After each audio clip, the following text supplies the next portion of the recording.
ಜಗದೀಶ್ವರ, ನಿನ್ನ ನಾನು ಎಷ್ಟೊತ್ತು ವರ್ಣಿಸಲಿ? ಮುರಳೀಧರ, ಮುರಹರಿ, ಗೋವರ್ಧನ, ಗಿರಿಧಾರಿ ಆ ದೇವತೆಗಳು ಕಷ್ಟದಲ್ಲಿ ಇದ್ದಾಗ ಅವರನ್ನು ರಕ್ಷಿಸಿದನೆಂದು ನಾನು ನಂಬಲೆ. ದ್ರೌಪದಿ ಮಾಡ ಹೋಗುವಾಗ ಶ್ರೀಕೃಷ್ಣನಾಗಿ ಬಂದು ವಸ್ತ್ರ ಕೊಟ್ಟು ಕಾಪಾಡಿದನೆಂದು ನಿನ್ನನ್ನು ನಾನು ವರ್ಣನೆ ಮಾಡಲಿ.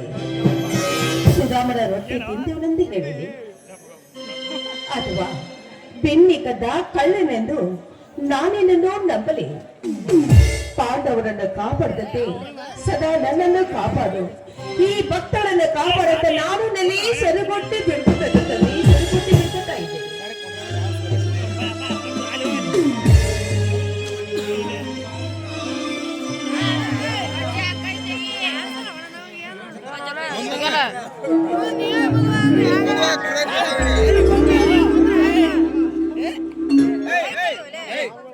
ಸುನಂದ, ದೇವರೊಂದಿಗೆ ಸಂಭಾಷಣೆ ನಡೆಸಿರಲ್ಲ, ಅಲ್ಲೇ ಕೈ ಹಿಡಿದ ಹೆಣ್ಣಿಗೆ ಪತಿ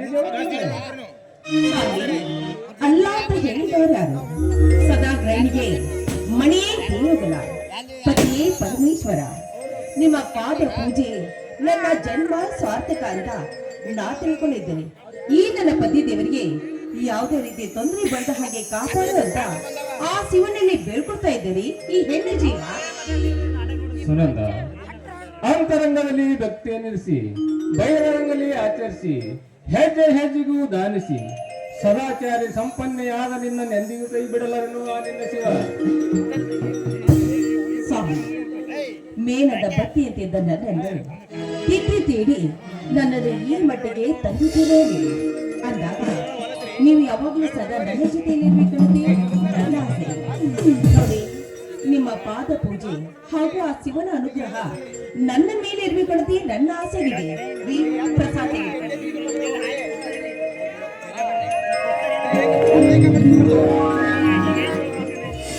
ಸುನಂದ, ನನಗೊಂದು ಸಂತೋಷದ ಸುದ್ದಿ. ನನ್ನ ಮೈದನ ವಿಶೇಷ ವ್ಯಾಸಂಗ ಮುಗಿಸಿ ಇಂದು ಊರಿಗೆ ಬರಲಿದ್ದೇನೆ. ಹೌದೇ? ನಿಜವಾಗ್ಲೂ ಹೇಳ್ತಾ ಇದ್ದೀರಾ ರೀ? ತಾಯಿ ಇಲ್ಲದ ತಪ್ಪಿಯಾದ ನನ್ನ ಮೈದನ ಯಾವಾಗ್ಲೂ ನಮಗೆ ಸಂತೋಷ ಪಡಿಸ್ತಾ ಇದ್ದೇನೆ ನೋಡಿ. ನಿಮಗೆ ಪ್ರೀತಿ ತಮ್ಮನಾಗಿ, ನನಗೆ ಮಮತೆಯ ಮಗನಾಗಿ ಯಾವಾಗ್ಲೂ ನಮ್ಮನ್ನು ಸಂತೋಷ ಪಡಿಸ್ತಾ ಇದ್ದೇನೆ ಅಲ್ವೇನ್ರಿ? ಹೌದು ಸುನಂದ, ನೀನು ನಿಜ ಸಂಗತಿಯನ್ನೇ ಹೇಳಿರುವೆ. ನಾನು ಸ್ಟ್ಯಾಂಡಿಗೆ ಹೋಗಿ ಕರೆದುಕೊಂಡು ಬರಬೇಕು. ನಾನು ಬರುವುದರೊಳಗಾಗಿ ನೀನು ಅಡಿಗೆ ಸಿದ್ಧ ಮಾಡು, ಎಲ್ಲರೂ ಒಟ್ಟಿಗೆ ಊಟ ಮಾಡಬೇಕು. ಆಯ್ತು ರೀ, ನೀವು ಹೋಗಿ ಬನ್ನಿ. ನೀವು ಬರೋಷ್ಟರಲ್ಲೇ ನಾನು ಊಟಕ್ಕೆ ರೆಡಿ ಮಾಡ್ತೀನಿ.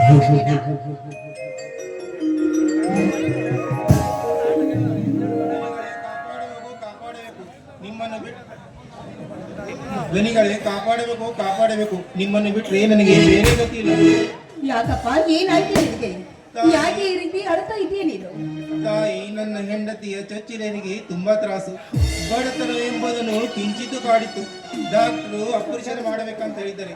ಸಾವು ಬದುಕಿನ ಮಧ್ಯೆ ಒದ್ದಾಡುವ ನನ್ನ ಹೆಂಡತಿಯನ್ನು ಉಳಿಸಿ ಕಾಪಾಡಬೇಕು ತಾಯಿ, ಕಾಪಾಡಬೇಕು. ಸ್ವಾಮಿ, ಸ್ವಾಮಿ. ಅರ್ಥವಾಯ್ತು ಸುನಂದ.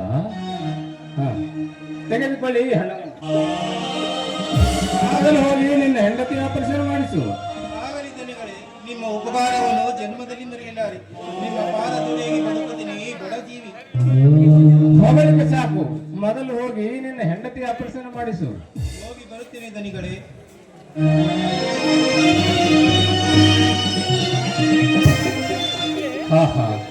ಎಷ್ಟೊಂದು ವಿಚಿತ್ರವಾಗಿದೆ ಈ ನಿಸರ್ಗದಲ್ಲಿ ನಾಟಕ. ಒಂದೆತ್ತು ಸಕ ಜೀವನ ಸಾಗಿಸುವರು ಕೆಲವರಾದರೆ ಅಮ್ಮನಿಗೆ ಗತಿ ಇಲ್ಲದೆ ಹಂಬಲಿಸುವರು ಹಲವಾರು ಜನ.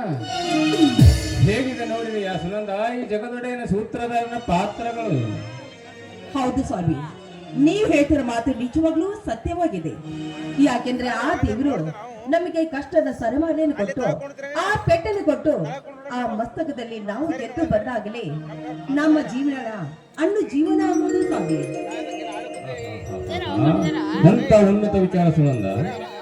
ನಿನ್ನಂತ ಹೆಂಡತಿಯನ್ನು ಪಡೆಯಬೇಕಾದರೆ 1000 ವರ್ಷ ಪುಣ್ಯ ಮಾಡಿರಬೇಕು ಸ್ವಾಮಿ. ನಿಜವಾಗ್ಲೂ ಹೇಳ್ಬೇಕಂದ್ರೆ ಈ ಸೋಲು ಗೆಲುವೆಂಬ ಮಾತು ನಿಮ್ಮ ಬಾಯಿಗೆ ಬರ್ತಾ ಇದೆ. ಅದು ಅಲ್ಲದೆ ಈ ನೀಚರು ತುಂಬಿದ ಈ ಜಗದಲ್ಲಿ ಈ ಹೃದಯನ ಗೆದ್ದಿದ್ದೀರ ಅಂದಾಗ ನೀವೇ ನಾನು ಭಾಗ್ಯಶಾಲಿ ಅಂತ ನಾ ತಿಳ್ಕೊಂಡಿದ್ದೀನಿ.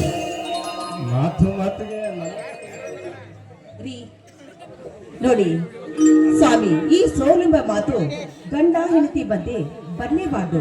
ನಿಮ್ಮ ಕಷ್ಟ ಸುಖದಲ್ಲಿ ನಾನು ಭಾಗಿಯಾಗಿ ನಿಮ್ಮ ಮಾತನ್ನು ಪಾಲಿಸಿ ಅಚ್ಚಗಲಿಯಾಗಿ ನಿಮ್ಮ ಜೊತೆಯಲ್ಲಿ ಸಂಸಾರ ಮುಟ್ಟುವಿನದೇ ನನ್ನ ಆಶೆಯಾಗಿದೆ. ಮಮತೆಯ ಮಡವೆ ಕೊಡಬೇಕೆಂದು ತಂದಿರುವೆ.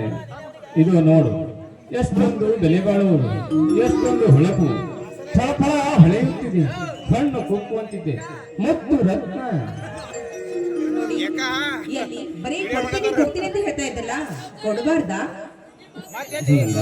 ಅದೇನು ತೋರಿಸುವಲ್ಲ, ಒಮ್ಮೆ ಕೊಟ್ಟು ಬಿಡುವೆ. ಸರಿ, ಹಾಗಾದ್ರೆ ಬೇಗ ಕೊಡಿ. ಹಾಗಾದ್ರೆ ಕಣ್ಣು ಮುಚ್ಚಿ ನಿಲ್ಲು, ಕೊಡುತ್ತೇನೆ.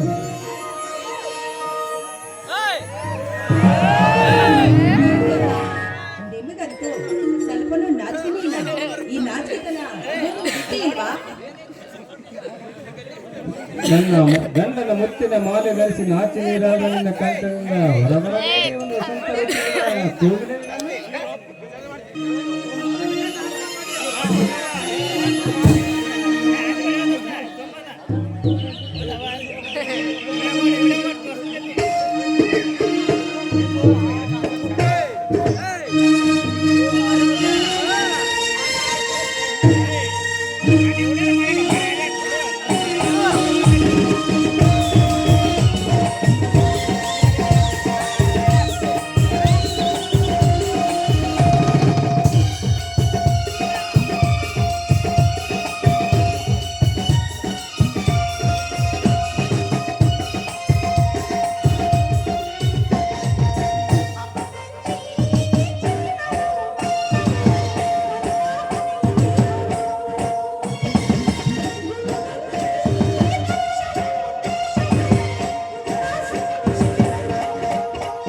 ನೀವು ಹೋಗಿ ಬೇಗ ಕರ್ಕೊಂಡು ಬನ್ನಿ, ನಾನು ಊಟಕ್ಕೆ ರೆಡಿ ಮಾಡ್ತೀನಿ. ಅಪ್ಪಣೆ ಸರ್ಕಾರ.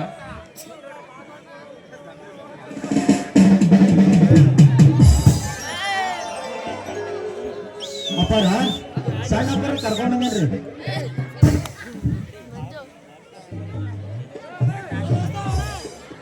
ನಮಸ್ಕಾರ ನಮಸ್ಕಾರ.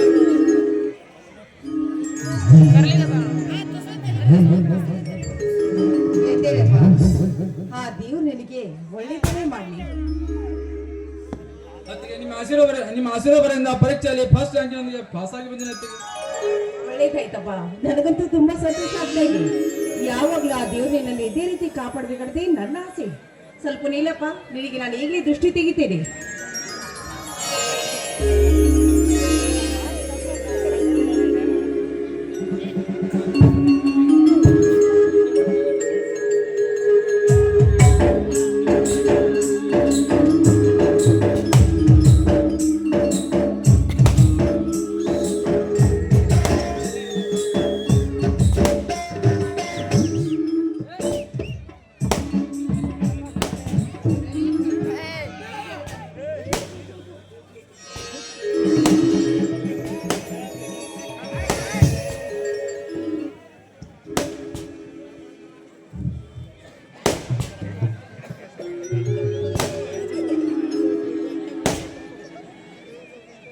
ಇದೇ ಹೊತ್ತಿಗೆ ನಾನು ನಮ್ಮ ಶತ್ರು ದೇಶಗಳಾದ ಚೀನಾ ಪಾಕಿಸ್ತಾನ ದೇಶವನ್ನು ಯುದ್ಧ ಮಾಡಿ ಬಂದಿರುವನು.